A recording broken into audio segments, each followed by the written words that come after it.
സ്നേഹം,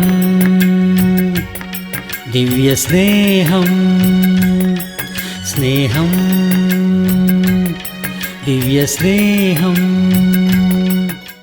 എന്നെ ദുഃഖിപ്പിക്കുന്നവർ ആരെങ്കിലുമുണ്ടോ? എന്നെ ദുഃഖിപ്പിക്കുന്നവരായി ആരുമില്ല എന്ന് പറയുന്നവർ ജീവിച്ചിരിക്കുന്നവരാണോ എന്നാണ് എൻ്റെ സംശയം. നിന്നെ ആരും ശല്യം ചെയ്തില്ലെങ്കിൽ നിങ്ങളുടെ കുഞ്ഞുങ്ങൾ ശല്യം ചെയ്യില്ലേ? ചെയ്യുകില്ലേ? നിന്റെ ഭർത്താവ് സമാധാനം കെടുത്തില്ലേ? നിന്റെ ഭാര്യ സമാധാനം കെടുത്തില്ലേ? പറയൂ, എന്താണ്? നിങ്ങളെ ശല്യം ചെയ്യുന്നവരെ നിങ്ങൾ ശല്യം ചെയ്യുന്നുണ്ടോ? നിങ്ങളെ ആരെങ്കിലും ശല്യം ചെയ്യുന്നുണ്ടെങ്കിൽ നിങ്ങൾ വളരെ നല്ല വ്യക്തികളാണെന്നാണ് അർത്ഥം. നിങ്ങളെ ശല്യം ചെയ്യുമ്പോൾ നിങ്ങളത് സഹിക്കുന്നത് കൊണ്ടാണ്. അല്ലെങ്കിൽ നിങ്ങൾ ഹൈ എന്ന് പറയുകയാണെങ്കിൽ തിരിച്ചു പോയേനെ. എന്തുകൊണ്ടാണ് നിങ്ങളെ ഡിസ്റ്റർബ് ചെയ്യുന്നത്? നിങ്ങൾക്കൊരുപാട് സ്നേഹമുള്ളത് കൊണ്ടാണ്. നിങ്ങൾ സഹിക്കുന്നത് കൊണ്ടാണ് എപ്പോഴും നിങ്ങളെ ശല്യപ്പെടുത്തുന്നത്. ദുഃഖിപ്പിക്കുന്ന സമയത്ത്, ശല്യം ചെയ്യുന്ന സമയത്ത്, കഷ്ടപ്പെടുത്തുന്ന സമയത്ത് സഹിക്കുക എന്നതാണ് യേശുക്രിസ്തു നമുക്ക് പഠിപ്പിച്ചു തന്നത്. യേശുക്രിസ്തുവിനെ ദുഷിച്ചോ ഇല്ലയോ, കഷ്ടപ്പെടുത്തിയോ ഇല്ലയോ, ഉപദ്രവിച്ചോ ഇല്ലയോ, അപമാനിച്ചോ ഇല്ലയോ, ദുഃഖിപ്പിച്ചോ ഇല്ലയോ, മുഖത്ത് തുപ്പിയോ ഇല്ലയോ, അവനെ വേദനിപ്പിച്ചോ ഇല്ലയോ? ഒരു നിമിഷം ചിന്തിക്കൂ. നാം അനുഭവിച്ചതിനേക്കാൾ എത്രയോ ഇരട്ടി അവൻ ദുഃഖം അനുഭവിക്കുവാനിടയായി, ഉപദ്രവിക്കപ്പെടുവാനിടയായി. പിതാവേ, ഇവർ ചെയ്യുന്നത് എന്താണെന്ന് ഇവർ അറിയായിക കൊണ്ട് ഇവരോട് ക്ഷമിക്കണമേ എന്ന് പ്രാർത്ഥിച്ചു. നിങ്ങളും ഇത് ശീലിക്കൂ. നിങ്ങൾക്ക് കഷ്ടതയുണ്ടെങ്കിൽ നിങ്ങൾ പ്രാർത്ഥിക്കുക. നിങ്ങളെ കഷ്ടപ്പെടുത്തുന്നവർക്ക് വേണ്ടി നിങ്ങൾ പ്രാർത്ഥിക്കുക. നിങ്ങളെ സ്നേഹിക്കുന്നവരെ മാത്രം സ്നേഹിച്ചാൽ വലിയ കാര്യം എന്താണ്? നിങ്ങളെ വെറുക്കുന്നവരെയും നിങ്ങൾ സ്നേഹിക്കുക. നിന്റെ ശത്രുക്കൾക്ക് വേണ്ടി നിങ്ങൾ പ്രാർത്ഥിക്കൂ എന്നാണ് ദൈവത്തിൻ്റെ വചനം നമ്മോട് പറയുന്നത്. എല്ലാ വിശ്വാസികളും, എല്ലാ ക്രിസ്ത്യാനിയും ഏറ്റവും ആദ്യം പ്രാർത്ഥനയാണ് പഠിക്കേണ്ടത്. എനിക്ക് പ്രാർത്ഥിക്കുവാൻ അറിയാം എന്ന് പറയുന്നവർ ഹല്ലേലൂയ പറയൂ. ഏത് പ്രാർത്ഥനയാണത്? സ്വർഗീയ പ്രാർത്ഥനയാണോ? 4 വാക്കിലുള്ള പ്രാർത്ഥന അല്ല, 5 മിനിറ്റ് ചെയ്യുന്നതായ പ്രാർത്ഥനയല്ല. ചില സമയത്ത് നമ്മുടെ സഹോദരന്മാരോട് പ്രാർത്ഥിക്കാൻ പറയുമ്പോൾ 10 മിനിറ്റ് പ്രാർത്ഥിക്കുന്നത് കാണാം. അത് കഴിഞ്ഞ് ചോദിക്കാൻ പറയും പ്രാർത്ഥന കഴിഞ്ഞു പോയെന്ന്. പ്രാർത്ഥന കഴിഞ്ഞു പോയെന്നോ? പ്രാർത്ഥനയ്ക്ക് അവസാനമില്ല. പ്രാർത്ഥന നാം തുടങ്ങിയാൽ പിന്നെ അതങ്ങനെ തുടർന്നുകൊണ്ടേയിരിക്കും. ഇടവിടാതെ പ്രാർത്ഥിക്കുക എന്നാണ് പറഞ്ഞത്. കണ്ണടച്ചുകൊണ്ട് മുഴങ്കാൽ മടക്കി കുറച്ച് സമയം നാം പ്രാർത്ഥിക്കും. എന്നാൽ നീ മുഴങ്കാലിൽ നിന്ന് എഴുന്നേറ്റ് കഴിഞ്ഞതിന് ശേഷവും കർത്താവിനോട് നിന്റെ ഹൃദയത്തിൽ സംസാരിച്ചുകൊണ്ടേ ഇരിക്കേണ്ടതാണ്. നിന്റെ ദൈവവുമായിട്ട് നിനക്കൊരു കൂട്ടായ്മ ഉണ്ടായിരിക്കണം. എൻ്റെ ചിന്തകളെല്ലാം പ്രാർത്ഥനയാണെന്നാണ് ഒരു ദേവദാസൻ പറഞ്ഞത്. എന്താണ്? എൻ്റെ ചിന്തകൾ എല്ലാം പ്രാർത്ഥനകളാണ്. കഷ്ടത വന്നാൽ എന്തു ചെയ്യണം? പറയൂ. നാം പ്രാർത്ഥിക്കണം. എപ്പോഴാണ് പ്രാർത്ഥിക്കേണ്ടത്? ഏതു സമയത്തും പ്രാർത്ഥിക്കാം, എവിടെ ഇരുന്നും പ്രാർത്ഥിക്കാം. നമുക്ക് പ്രാർത്ഥിക്കാൻ കഴിയും. പ്രാർത്ഥിക്കുവാൻ ഒരു പ്രത്യേക സമയം ആവശ്യമില്ല. പ്രാർത്ഥിക്കുന്നതിന് വേണ്ടി ഒരു പ്രത്യേകമായ വസ്ത്രം ആവശ്യമില്ല. പ്രാർത്ഥിക്കുന്നതിന് വേണ്ടി ഒരു പ്രത്യേകമായ മുറിയിലേക്ക് ചെന്നിട്ട് അവിടെ ഇരുന്ന് പ്രാർത്ഥിക്കേണ്ടതായ ആവശ്യമില്ല. നീ എവിടെയായിരിക്കുന്നുവോ അവിടെ, നീ മുഴങ്കാൽ മടക്കിയാൽ നിന്റെ ദൈവം അവിടെ ഉണ്ട്. അവൻ നിന്റെ പ്രാർത്ഥന കേൾക്കും. കഷ്ടതയുള്ളവരെല്ലാം ഹല്ലേലൂയ പറയൂ. ഈ ദിവസം മുതൽ കഷ്ടതയുള്ള എല്ലാ ആളുകളും പ്രാർത്ഥിക്കുമാറാകട്ടെ. 2ാമത്തെ വാക്യം വായിക്കാം, നോക്കൂ. നിങ്ങളിൽ കഷ്ടം അനുഭവിക്കുന്നവൻ പ്രാർത്ഥിക്കട്ടെ. സുഖം അനുഭവിക്കുന്നവൻ എന്താണ് പറയുന്നത്? പാട്ടുപാടട്ടെ. എന്തു ചെയ്യണമെന്നാണ്? എത്ര പേർ പാട്ട് പാടാറുണ്ട്? ചർച്ചിലല്ല, വീടുകളിൽ. വീട്ടിൽ എത്ര പേർ പാട്ടുകൾ പാടാറുണ്ട്? നിങ്ങളുടെ മനസ്സിൽ ആസ്വദിച്ചുകൊണ്ട് ജീവനദിനി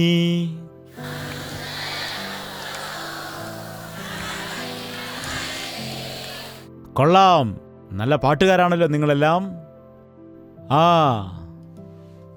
എന്നിൽ വിശ്വസിക്കുന്നവന്റെ ഉള്ളിൽ നിന്ന് ജീവജലത്തിന്റെ നദികൾ ഒഴുകും.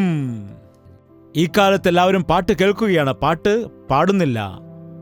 പാട്ട് കേൾക്കുന്നത് എത്രയോ പ്രധാനമാണ്. അതുപോലെ തന്നെ ക്രിസ്ത്യാനികളായിരിക്കുന്ന നാം പാട്ടുകൾ പഠിച്ച് അത് പാടുന്നത് നമ്മുടെ ജീവിതത്തിൽ ഏറ്റവും പ്രധാനപ്പെട്ടതാണ്. ഈ പാട്ട് ഞങ്ങളുടെ ചർച്ചിൽ പാടുന്നത് അല്ല, ഈ പാട്ട് ഞങ്ങളുടെ ദൈവദാസൻ എഴുതിയതല്ല എന്ന് വിചാരിക്കുവാൻ പാടില്ല. ഏത് പാട്ടാണെങ്കിലും, ഏത് വ്യക്തി എഴുതിയതാണെങ്കിലും, യേശുവിനെ കുറിച്ചുള്ള പാട്ടാണെങ്കിൽ അത് പാടണം. എന്താണ്? നാം ഏതെങ്കിലും കച്ചേരിക്ക് പോവുകയാണെങ്കിൽ തന്നന്ന എന്ന് പാടുമ്പോൾ നാം എന്ന് വെക്കാം, നമുക്ക് പാടാൻ കഴിയുകയില്ല.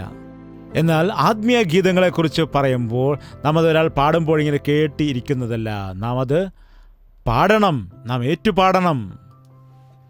ഞാൻ നല്ലവണ്ണം പാടുന്നതായ ഒരു വ്യക്തിയൊന്നുമല്ല, എന്നാൽ എല്ലാ പാട്ടും എനിക്കിഷ്ടമാണ്. എല്ലാ പാട്ടും ഞാൻ പാടും, അത് ഞാൻ പഠിക്കുകയും ചെയ്യും.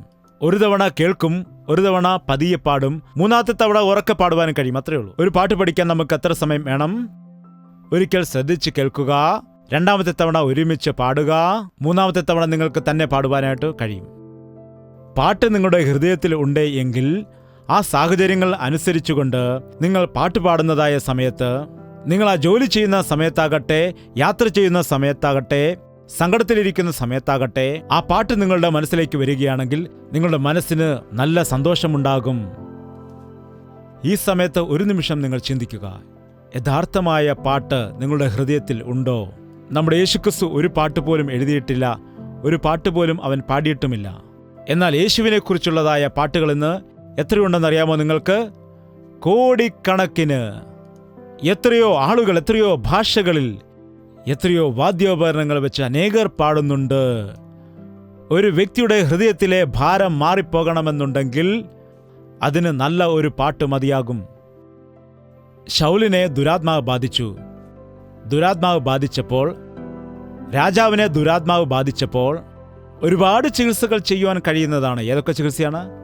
അലോപ്പതി, ആയുർവേദം, ഹോമിയോപ്പതി, അങ്ങനെ എല്ലാ രീതികളിലും പരീക്ഷിച്ചു. എന്നാൽ ആ രോഗം മാറിയില്ല.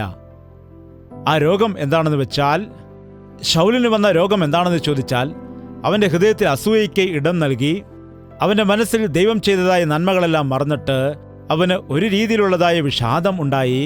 ആത്മാവിലൊരു വലിയ നിരാശയുമായിട്ട് അവനെ ഭൂതം ബാധിക്കുന്ന സമയത്തെല്ലാം രാജാവേ, എന്തു വേണം രാജാവേ? ആഹാരം കഴിക്കുന്നു, ഉറങ്ങാൻ കിടക്കണോ, നൃത്തക്കാരെ കൊണ്ടുവരണോ, മ്യൂസിക് വെക്കട്ടെ, എന്താ വേദന എടുക്കുന്നുണ്ട്, ഇതെന്തൊരു രോഗമാണ് ദൈവമേ! അവർക്കൊന്നും മനസ്സിലാകാതെ അവസാനം ആരെയാണ് വിളിച്ചുകൊണ്ടുവന്നത്? ആരെയാണ് വിളിച്ചുകൊണ്ടുവന്നത്? കിന്നര വായനയിൽ നൈപുണ്യമുള്ളതായ ഒരു വ്യക്തി, ദൈവത്തിൻ്റെ ആത്മാവിനാൽ നിറയപ്പെട്ടവൻ, പാട്ടുപാടിക്കൊണ്ട് കർത്താവിനെ സ്തുതിച്ചിരുന്നവൻ. ദാവീദ് വന്ന് കിന്നരം വായിച്ച സമയത്ത് ശൗലിൽ ഉണ്ടായിരുന്നതായ ദുരാത്മാവ് അവനെ വിട്ടിട്ട് ദൈവത്തെ സ്തുതിക്കുക, എല്ലായ്പ്പോഴും ദൈവത്തെ സ്തുതിക്കുക, ദൈവത്തെ സ്തുതിക്കുക, എല്ലായ്പ്പോഴും ദൈവത്തെ സ്തുതിക്കുക എന്ന് പാടിക്കൊണ്ടിരിക്കുമ്പോൾ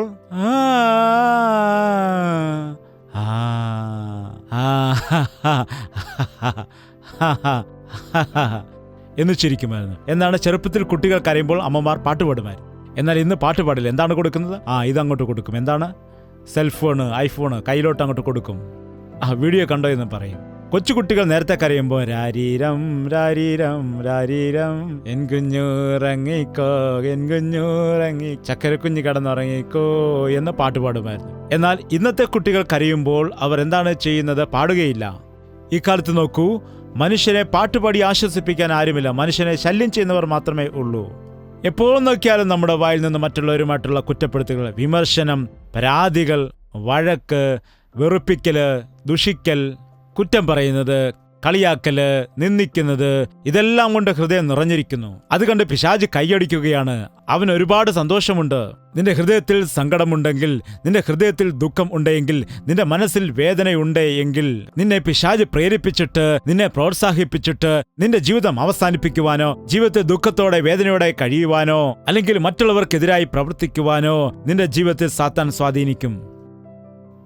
യഥാർത്ഥമായ സന്തോഷം സിനിമാ ഹാളുകളിലല്ല, യഥാർത്ഥമായ സന്തോഷം സിനിമാ പാട്ടുകളിൽ കൂടിയല്ല.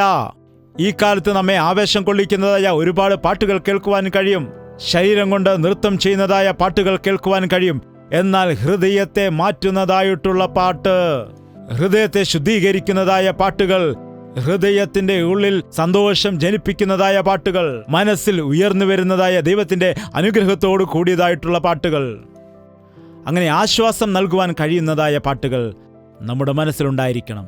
ഇപ്പോൾ ഒരു വലിയ ചൂരൽവടി കൊണ്ടുവന്നിട്ട് നിങ്ങൾക്ക് ഓരോരുത്തർക്കും ടപ്പേ ടപ്പേ ടപ്പേ എന്നടിച്ചാൽ നിങ്ങൾ എന്തു ചെയ്യും? പറയുക.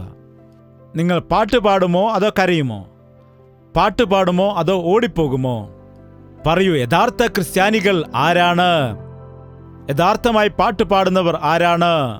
യഥാർത്ഥമായി കർത്താവിൽ വിശ്വസിക്കുന്നവർ ആരാണെന്ന് നിങ്ങൾക്കൊരു ശിക്ഷ ലഭിക്കുമ്പോൾ മനസ്സിലാക്കാൻ കഴിയും. നിനക്ക് ദൈവമുണ്ട് എന്നുള്ളതായി വിശ്വാസമുണ്ടെങ്കിൽ, നിന്റെ പ്രാർത്ഥന അവൻ കേൾക്കുമെന്നുള്ള വിശ്വാസം ഉണ്ടെങ്കിൽ, ലോകം മുഴുവനും നിനക്കെതിരായി തീർന്നാലും ദൈവത്തിന്റെ ഹിതമില്ലെങ്കിൽ നിനക്കൊന്നും സംഭവിക്കില്ല. എന്നാൽ വിശ്വാസമുണ്ടെങ്കിൽ നിനക്കൊരിക്കലും കരയേണ്ട കാര്യമില്ല. നിനക്ക് എത്രമാത്രം സങ്കടങ്ങൾ ഉണ്ടായാലും, അല്ലെങ്കിൽ ആ പ്രശ്നങ്ങളെ കണ്ടുകൊണ്ട് നീ തകർന്നു പോയാലും, ഒരു ക്ഷണം യേശുവിലേക്ക് നീ നോക്കുമ്പോൾ നോക്കൂ, എത്ര വലിയ ദൈവമാണ് എനിക്കുള്ളത്. ഇത്ര വലിയ ദൈവമുള്ളപ്പോൾ ഞാൻ എന്തുകൊണ്ടാണ് ഈ പ്രശ്നത്തിൽ തകർന്നു പോകേണ്ടി വരുന്നത്? എന്താണ്? നിന്റെ പ്രശ്നം നിന്നെ സംബന്ധിച്ച് വലുതായിരിക്കാം. എന്നാൽ കർത്താവ് നിന്റെ ആ പ്രശ്നത്തെക്കാൾ കോടിക്കണക്കിന് ഇരട്ടി വലിയവനാണ്. അവനെ സ്തുതിക്കുക, അവനെ മഹത്വപ്പെടുത്തൂ, അവന്റെ നാമത്തെ പുകഴ്ത്തിക്കൊണ്ട് അവനിൽ സന്തോഷിച്ചുകൊണ്ട് എല്ലായ്പ്പോഴും ആനന്ദത്തോടെ ആയിരിക്കുക. വീണ്ടും പറയുന്നു, കർത്താവിൽ നിങ്ങൾ എല്ലായ്പ്പോഴും സന്തോഷിക്കുവീൻ. ഇന്ന് നമ്മുടെ സന്തോഷമെന്ന് വെച്ചാൽ എന്താണ്? എന്താണ്? അതെപ്പോഴും മാറിക്കൊണ്ടിരിക്കുന്ന ഒരു സന്തോഷമാണ്. എന്താണ്? നിന്റെ ഹൃദയത്തിൽ നിന്ന് സന്തോഷം വന്നുകൊണ്ടേയിരിക്കണം. വെറുതെ പുഞ്ചിരിക്കുന്ന കാര്യമല്ല ഞാൻ പറയുന്നത്. നിന്റെ ഉള്ളത്തിൽ നിന്ന് ആ സന്തോഷം വന്നുകൊണ്ടേയിരിക്കണം. നിനക്ക് പ്രത്യാശ ഉണ്ടായിരിക്കുമ്പോൾ, ദൈവത്തിൽ വിശ്വാസമുണ്ടായിരിക്കുമ്പോൾ നിനക്ക് ധൈര്യമുണ്ടാകാനിടയാകും. ആനന്ദത്തോടെയായിരിക്കും, റിലാക്സ് ആയിരിക്കും, നിനക്ക് സമാധാനത്തോടെ ആയിരിക്കാം. എന്നാൽ ഇന്നുള്ള അനേകം ആളുകളും യേശുവിൽ വിശ്വസിക്കുന്നു എന്ന് പറയുന്നു. അവരുടെ ഭാരം അവർ തന്നെ വഹിക്കുകയും ചെയ്യുന്നു. നിങ്ങളുടെ സങ്കടങ്ങൾ നിങ്ങൾ തന്നെ വഹിക്കുന്നു. നിങ്ങൾ സ്വയം വഹിച്ചുകൊണ്ട് തകർന്നു പോകുന്നു. ഈ ദിവസം കർത്താവ് പറയുന്നു, നിങ്ങൾക്ക് എന്തെങ്കിലും കഷ്ടതയുണ്ടെങ്കിൽ നിങ്ങൾ പ്രാർത്ഥിക്കണം. നിങ്ങൾക്ക് സന്തോഷമുള്ളപ്പോൾ നിങ്ങൾ പാട്ട് പാടണം. കർത്താവിനെ സ്തുതിക്കുക, കർത്താവിനെ മഹത്വപ്പെടുത്തുക. പാട്ടുകൾ പാടി അവന്റെ നാമത്തെ മഹത്വപ്പെടുത്താം, അവനെ സ്തുതിക്കാം, അവനെ നമുക്ക് ആരാധിക്കാം. അപ്പോൾ നിങ്ങളുടെ ജീവിതത്തിൽ എല്ലായ്പ്പോഴും മറ്റുള്ള ആളുകളിൽ ആശ്രയിച്ച് ജീവിക്കുന്നതിന് പകരമായി കർത്താവിന്റെ കരം പിടിച്ചുകൊണ്ട് ഉല്ലസിച്ച് സന്തോഷിച്ച് മുൻപോട്ട് പോകുന്നതായ ഒരു ക്രിസ്തീയ ജീവിതം നമുക്ക് ജീവിക്കുവാൻ കഴിയും. അങ്ങനെയുള്ള ജീവിതം നമുക്ക് എല്ലാവർക്കും കർത്താവ് നൽകുമാറാകട്ടെ. എല്ലാവർക്കും എഴുന്നേറ്റ് നിൽക്കാം, നമുക്ക് പ്രാർത്ഥിക്കാം. കഷ്ടകാലത്ത് നിന്നിൽ സന്തോഷിക്കുവാൻ ഞങ്ങളെ എല്ലാവരെയും നീ സഹായിക്കണമേ അപ്പ. പാപത്താൽ വരുത്തിവെച്ചതായ കഷ്ടതയാൽ, പാപത്താൽ വരുത്തിവെച്ചതായ രോഗത്താൽ ഈ ദിവസം ആരൊക്കെയാണോ ഇവിടെ കഷ്ടത അനുഭവിക്കുന്നത്, അങ്ങനെയുള്ള ആളുകളെ നസറേയനായ യേശുക്രിസ്തുവിന്റെ നാമത്തിൽ വിടുവിക്കുകയാണ് കർത്താവേ. നീതിമാന്റെ ശ്രദ്ധയോടുകൂടിയതായ പ്രാർത്ഥന വളരെ ഫലിക്കുന്നു എന്ന് വചനം പറയുന്നു. ഈ ദിവസം ഇവിടെ ഒരുമിച്ച് ചെയ്യുന്നതായ ഈ പ്രാർത്ഥന ഞങ്ങൾക്ക് അനുഗ്രഹമായി മാറട്ടെ. ഒരിക്കലും പിന്മാറിപ്പോകാതെ നിന്റെ സാക്ഷികളായി ജീവിക്കുവാൻ ഞങ്ങളെല്ലാവരെയും ബലപ്പെടുത്തണമേ.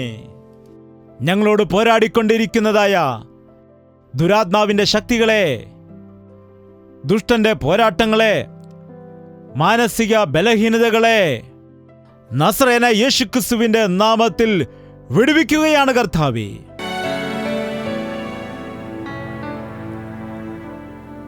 ഞാൻ എൻ്റെ ഹിതമനുസരിച്ച് നിന്റെ ദോഷങ്ങളെല്ലാം തുടച്ചു മാറ്റിയിരിക്കുന്നു. ഇനി ഒരു നാളും ഞാൻ അവയെ കണക്കിടുകയില്ല എന്ന വാഗ്ദത്തത്തോടുകൂടി ഇവിടെ നിന്ന് കടന്നു പോകുവാൻ, ഞങ്ങളുടെ ശാരീരിക രോഗങ്ങൾക്കുള്ളതായ സൗഖ്യം മാത്രമല്ലാതെ ഒരു പക്ഷേ ഒരു വ്യക്തി പാപം ചെയ്തിരിക്കുന്നുവെങ്കിൽ അവന്റെ പാപത്തെ ഞാൻ ക്ഷമിക്കുമെന്നുള്ളതായ വചനം ഞങ്ങളുടെ എല്ലാവരുടെയും ജീവിതത്തിൽ അക്ഷരാർത്ഥത്തിൽ നിറവേറ്റുമാറാകണമെന്ന് പ്രാർത്ഥിക്കുന്നു. ഓരോരുത്തരും പലവിധമായ രോഗഭാരങ്ങളാൽ, ശാരീരിക ബലഹീനതകളാൽ, അനാരോഗ്യ പരിസ്ഥിതിയിൽ ആരോഗ്യം നഷ്ടപ്പെട്ടുകൊണ്ട്, അവയവങ്ങൾ നഷ്ടപ്പെട്ട്, തൈറോയിഡ് കാരണം, ഷുഗർ കാരണം, BP കാരണം, ശരീരത്തിൽ ബലഹീനരായിട്ട്, ശരീരത്തിൽ വേദന കാരണമായിട്ട് ശരീരത്തിലുള്ളതായ അവയവങ്ങൾ നശിച്ചുകൊണ്ടിരിക്കുമ്പോൾ എത്രയോ പേർ സങ്കടവും വേദനയും അനുഭവിക്കുന്നുണ്ട്. ഒരിക്കൽ കൂടി നിന്റെ ആണിപ്പഴുതുള്ള കരം നീട്ടി എല്ലാ അസ്ഥികളെയും, എല്ലാ ഞരമ്പുകളെയും, എല്ലാ അവയവങ്ങളെയും സൗഖ്യമാക്കണമേ കർത്താവേ. അമ്മയുടെ ഉദരത്തിൽ ഞങ്ങൾ ഉരുവാകുന്നതിന് മുൻപേ ഞങ്ങളെ കണ്ട ദൈവമേ, ഞങ്ങൾക്ക് മാംസവും ഞരമ്പുകളുമെല്ലാം തന്ന ജീവൻ നൽകിയത് നീയാണല്ലോ. സൗഖ്യമാക്കുന്ന യഹോവ ഞാനാണെന്ന് നീ പറഞ്ഞുവല്ലോ. കാൽവരി ക്രൂശിലേറ്റ അവന്റെ അടിപ്പിണരുകളാൽ ഞങ്ങൾക്ക് സൗഖ്യമുണ്ട് എന്ന് വാഗ്ദത്ത വചനമുണ്ടല്ലോ. ആ സൗഖ്യം ഞങ്ങൾക്ക് നൽകണമേ അപ്പാ. മാനസിക വ്യതയാൽ, ദുരാത്മാവിന്റെ ശക്തികളാൽ പീഡിപ്പിക്കപ്പെടുന്ന ആളുകളെ ഈ ദിവസം നസ്രയനായ യേശുക്രിസ്തുവിന്റെ നാമത്തിൽ വിടുവിക്കുകയാണ്. ഞങ്ങളുടെ ഹൃദയത്തിൽ സന്തോഷം നൽകണമേ ദൈവമേ. സ്തുതിക്കുവാൻ, അങ്ങേ മഹത്വപ്പെടുത്തുവാൻ സഹായിക്കണം. ഉല്ലാസത്തിന്റെയും കോശത്തിന്റെയും ഭക്തി ഞങ്ങൾക്ക് നൽകണമേ. കഷ്ടതയിലും സന്തോഷിക്കുന്നതായ വിശ്വാസം ഞങ്ങൾക്ക് നൽകണമേ. കൂരിരുൾ താഴ്വരയിൽ കൂടി നടന്നാലും നീ കൂടിയുണ്ടെന്നാണല്ലോ പറഞ്ഞത്. എന്റെ കഷ്ടതയിൽ എന്നെ ഉപേക്ഷിക്കുകയില്ല, തള്ളിക്കളയുകയില്ല എന്ന് പറഞ്ഞല്ലോ. ഈ ദിവസം ഞങ്ങളെ സഹായിക്കണമേ പിതാവേ. നിരാശപ്പെടുകയും സങ്കടപ്പെടുകയും വേദനിക്കുകയും തകരുകയും ചെയ്യുന്നതായ ആ ഭക്തിയിൽ നിന്ന് ഞങ്ങളെ വിടുവിക്കണമേ കർത്താവേ. നിന്നിൽ സന്തോഷിക്കുന്നതായ ജീവിതം ഞങ്ങൾക്ക് എല്ലാവർക്കും നൽകണമേ. നിന്നിൽ ഉല്ലസിക്കുന്നതായ ഭക്തി ഞങ്ങൾക്ക് നൽകണമേ. ഏതു ഭാര്യയ്ക്കും ഭർത്താവിനും മധ്യേയാണ് ഐക്യതയില്ലാതെ, സ്നേഹമില്ലാതെ, സമാധാനം നഷ്ടപ്പെട്ട കുടുംബങ്ങളെ ദൈവത്തിന്റെ കാര്യങ്ങളെ ചെയ്യണമേ. ഈ ദിവസം മുതൽ സമാധാനപ്പെടുവാന്, കുടുംബത്തെ ഒരുമിച്ച് പണിയുവാൻ അവരെ സഹായിക്കണമേ. യേശുക്രിസ്തുവിന്റെ നാമത്തിൽ അപേക്ഷിക്കുന്നു പിതാവേ. ആമേൻ, ആമേൻ, ആമേൻ.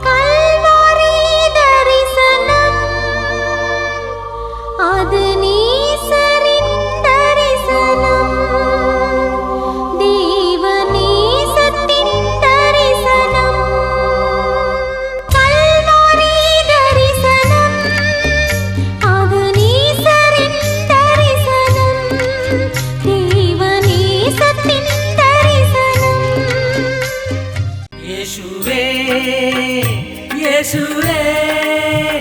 യേശുവേ, യേശുവേ, യേശുവേ, യേശുവേ, യേശുവേ, യേശുവേ. നിന്നെ നിന്നെ എന്നും ഞാൻ സേവിക്കും, നീ മാത്രം രാജാവെന്നും. നിന്നെ നിന്നെ എന്നും ഞാൻ സേവിക്കും, നീ മാത്രം രാജാവെന്നും.